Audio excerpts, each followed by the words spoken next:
Welcome to this brand new and exciting episode of The Missing Piece. If you follow the political news lately, then you know many countries across the world are actively engaging these political changes.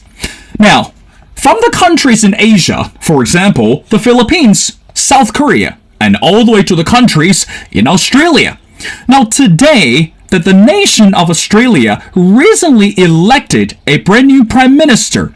Not only this election could shake up the constituents domestically, but also this election result could impact international neighbors. For example, the country of US and even the country in Asia could receive either benefits or drawbacks at the same time. So that's why today in this episode we need to talk about this election results in Australia and how this brand new prime minister is going to take the nation onto a new path. Now join our show today is Grant Wyeth, and Grant is a Melbourne-based political expert and specializing in Australia, the Pacific, India, and Canada. Now without further ado, Grant, and welcome to The Missing Piece. I will. Thank you very much for having me on. It's an honor to be here. Grant, again, the pleasure is all mine. Now let's get started. Initially, when I discovered you, because this amazing article that you wrote entitled Macho Election Tactics Missed the Point in Australia. And again, by now, that again, as I mentioned in the intro, we have already found out the result. Now, the nation of Australia has a brand new prime minister, but within your article, you touch on so many critical issues domestically. Again, matters to the voters domestically. Now, can you help us to understand what actually brought Anthony Albanese eventually to this new position comparing with his predecessors? Yeah, well, I mean, it's been quite an interesting election because although the Labor Party, which Albanese is the leader of, although they won the election, their vote actually decreased this election. It's only because the vote of the Liberal Party decreased by even more that they were able to form a government. It has something to do with the electoral system that we have here in Australia, which is a ranked choice voting system, which we call preferential voting system. So when you go to vote, you rank your candidates in favour of the ones you like. And the Labor Party didn't win as many first preferences as they had the last election, but they won enough of the other people's preferences to actually get them over the line into winning. Well, they haven't quite got a majority of seats yet, but they probably will once the final votes are counted. But the real issue of the election has been the collapse of the Liberal Party. That's really been what has occurred and what's allowed there to be a change of government to take place. And the article that I wrote, which was in the week prior to the election, was really about how the Liberal Party have turned off women to an extraordinary extent. So at the 2019 election, only 35% of women voted for the Liberal Party compared to 45% of men. So there's a huge discrepancy in gender in who are voting for the Liberal Party. I believe when we have a wash-up of all the statistics around this election, I think we'll find that women have even moved further away from the Liberal Party. And there just seems to be something about the Liberal Party and the way they present themselves and in the issues that they wish to discuss and issues wish to put forward, which is proving very alienating to women. And there's been another interesting movement in this election where a series of female candidates have really gone after, these are female independent candidates who have gone after some serious senior figures in the Liberal Party, and they've defeated them in their seats. And these are seats that have always kind of voted for the Liberal Party, and now they've been lost to this kind of loose movement of independent women. So I think that was an issue that was really bubbling up in this election, and I think I kind of saw it happening in the week before the election. That's why I wrote about it. But I think the actual results were even more compelling. Were even more compelling.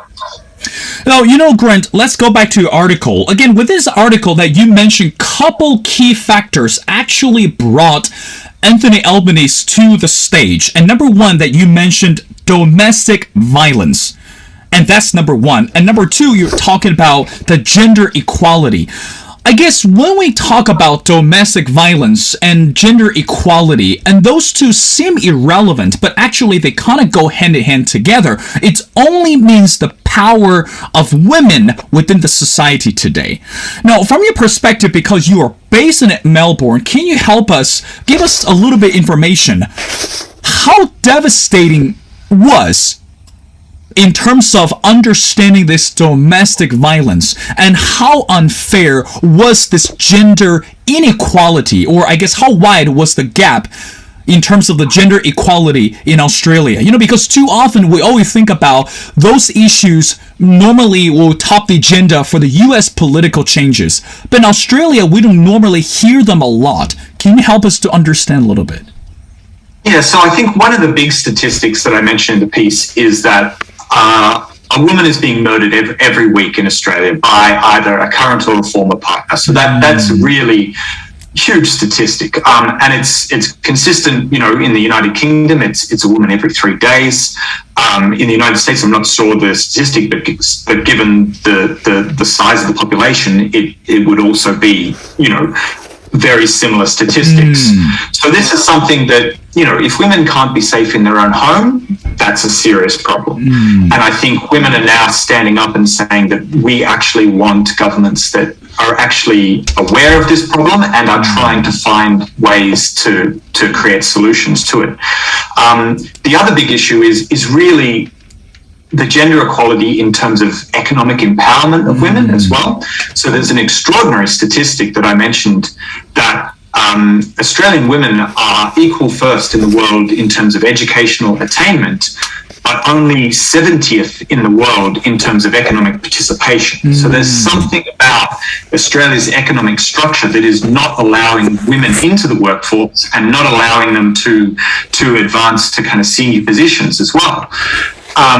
So obviously, if you're a woman, this is incredibly frustrating because, these are highly educated women who have degrees and postgraduate degrees, but are still struggling to find jobs. And that, how do we actually create, this is the issue for governments, is how do we actually create structures that actually help women into the workforce when they are so well qualified? And that's something that, again, the Liberal Party has really not seen as a big issue. They haven't really understood how frustrating this can be for women. And the Liberal Party themselves, in terms of their own gender balance in Parliament before the last election, they were less than a quarter of their MPs were female. It was a heavily male-dominated party as well. So that was one of the big issues, and I guess Labor Party, Anthony Albanese's party, is still not great on this, but it's better. It's up around 40% MPs are women, but there's still the Labor Party does have a goal of getting to 50-50, but it's not there yet. Grant, again, as a political expert you are, and also as an international journalist, and then we know whenever there's an election going on in any other country, we tend to pay attention to the rhetoric of the candidates. So in other words, when I was watching the winning speech of Anthony Albanese, that during the winning speech that he shared how his background was not as ideal as everyone thought. So in other words, he wasn't born with a silver spoon in his mouth. He had a humble beginning, if I'm not mistaken, he was raised by a single mother. So again, this type of story actually brought a lot more connections with the middle class. Again, the same story that we used to listen in terms of paying attention to US political changes as well. Now, coming back to this point, how significant it is for the country of Australia to elect someone with Anthony Albanese's background. So in other words, he understood this economic struggle, and he understood what does that mean to survive with limited limitations, or with all the boundaries, or in the midst of the boundaries. So what kind of message that Anthony Albanese sent that actually resonated with the voters during the campaign, or eventually brought him to this prime minister membership? Yeah, so as you said, I mean, Anthony Albanese was raised by a single mother. She was also a disability pensioner, so she wasn't able to work because of her disability, and so she existed on government welfare, which in Australia is not much. It's not much. It's very difficult to live on that. So, but she did an incredible job in raising a son who was able to, obviously now become prime minister. And I think that resonated with a lot of people. And I think it resonated a lot with the traditional Labor voters. Traditional Labor voters are really your working class voters who have worked kind of, your blue collar professions in factories, manufacturing, these kind of jobs. The Labor Party has moved away from that in recent decades, and they've become a party that's more connected to your kind of educated middle class. Your university educated professionals.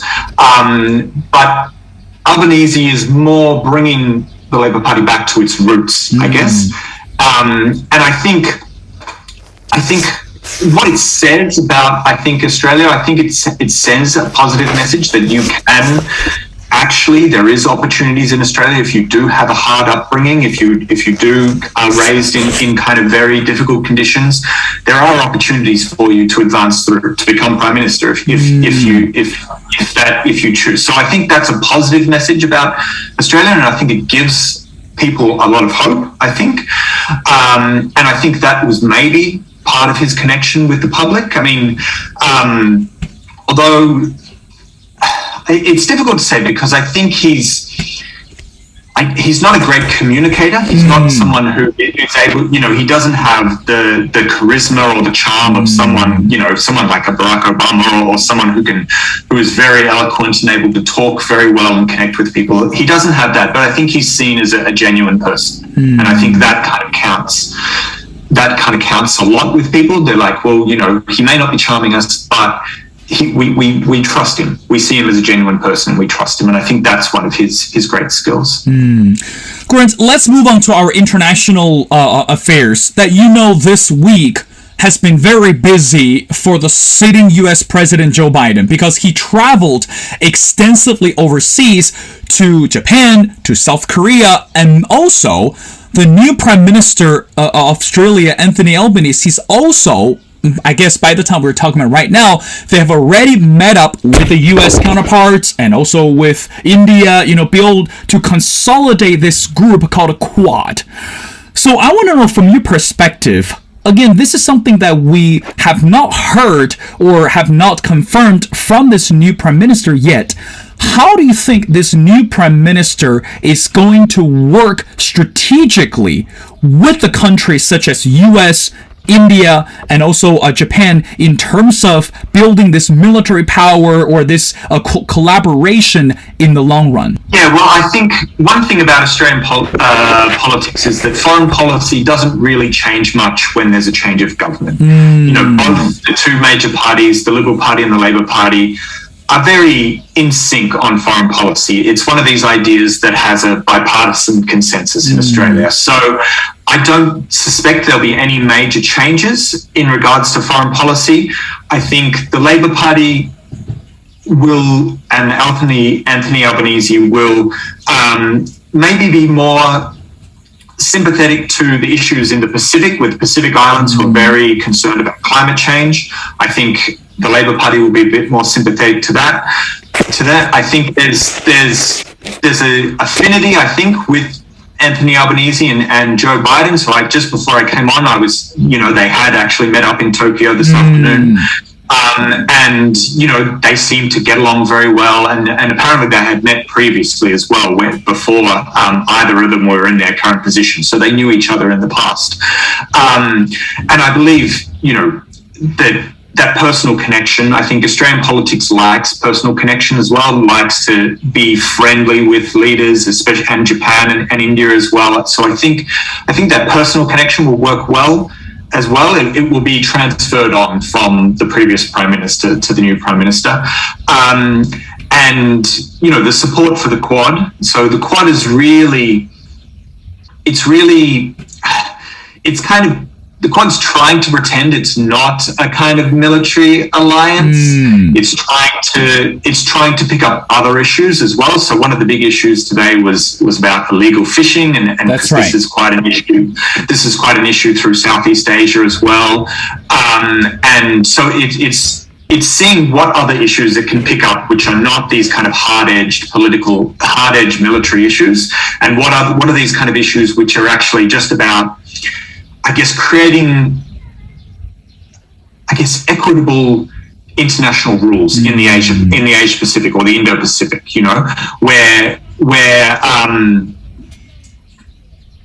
where each country can feel like they're being respected in terms of their own domain. And that's obviously a difficult thing because there's a lot of crossover between, especially in maritime issues, there's a lot of crossover between different countries there. But if the Quad it wants to see itself as an organizer of this sphere, which is probably something that, China is probably not on board with, because China would like to have a bigger say. That's right. And I think it's one of these things where if it does get to the extent where China feels like it's being excluded too much, that might create a bit of a problem. But if China feels like it's being respected and the kind of rules are equitable to all countries in the region, then I think the Quad does have an ability to be positive. But they're treading a fine line. I think it's a tightrope to walk, I think. Grant, I'm very glad that you brought China into the conversation, because as I mentioned in the intro, any election takes place within a country, not only that impact the people or this economy domestically, but also internationally. Now, we know that China is Australia's biggest trading partner. I mean, again, this bilateral relations have been so, I guess the word called dramatic, and since the year of 2013, and also especially during the pandemic, that Australian government has been very critical towards China, especially when we are talking about this originality of the pandemic. And now since then, the relationship has been deteriorating than ever. Going back to what you said, Grant, even though you said regardless what election results came out, in terms of foreign policy, that won't change. But however, this is not how China sees the opportunity. And we have seen the US and China has been in the deadlock for years. I mean, even at this moment. But somehow there has to be a smooth transition, or there has to be a change between Australia and China. So let's bring China into the conversation. Is how do you think that China is going to play under this new leadership of Australia? So in other words, how do you think that China is going to work with this new prime minister, even though there might not be any potential changes from the Australian government? I think so this is a difficult one. So I think that continuation, I should say, of I guess Australia's and China's difficulty in the relationship. I don't think it's going to get a lot better, but it may get a little better, I think. So several months ago, a new ambassador to Australia arrived from China, and he immediately made a signal that he was willing to kind of, have a bit more discussion with the Australian government, which had kind of been off the table for a while, basically the two governments were not talking to each other at all. And so he did have a meeting with the foreign minister, and so there was a little bit of room going, a little bit of conciliation going on there. I think maybe there's an opportunity there that the new government will actually maybe reach out now to the new ambassador, and there might be a bit more discussion there. So I think there's an opportunity for the relationship to improve, but it might be incremental. I don't think it's going to be a dramatic improvement, but it might just be slowly, little by little. There might be, small improvements here. There might be little discussions here and whatnot, and that will. I don't think it will normalize the relationship, but I think it will maybe make it a little smoother. For both countries, so there is, Australia is China is Australia's largest export market, so that's huge for Australia. But at the same time, China is really quite reliant on especially Australian iron ore. So, China's development and these booming cities in China are still being built a lot on Australian iron ore and Australian steel. So there's a mutual kind of dependency there between the two. So they are, there's an incentive for the two countries to get along well. It's just about finding the space to find that where the relationship can reach a smooth path. Grant, I know you're very busy. I got two more questions before letting you go. Now, again, recently, as soon as the election result came out, you tweeted something which is pretty interesting, and I think it's rather significant for us to talk about this. And again, I'm paraphrasing it. You're saying that as soon as the election result came out, the predecessor was willing to accept the election result without causing any political or social unrest. So I guess we were saying, comparing with what's happening in other country, normally the election results could be controversial, or especially between the two between the two candidates, I guess there could be some controversial issues. But why do you think it's so important for anyone that to accept the election results peacefully without causing this political or social unrest, not just for Australian government but also for any other country in the world? Yeah, I think this was incredibly positive thing that Scott Morrison, the former Prime Minister, did. He immediately, as soon as it was obvious that he wasn't going to win, and the party wasn't going to win, he came out and said that, I concede defeat, and I always, I trust our democratic process, and I trust the Australian people. And it was a hugely positive thing to do, because I think we've seen what happened in the United States. Yes. We've seen how Trump refuses to concede that he actually lost, and we saw what happened on January 6th on 2021.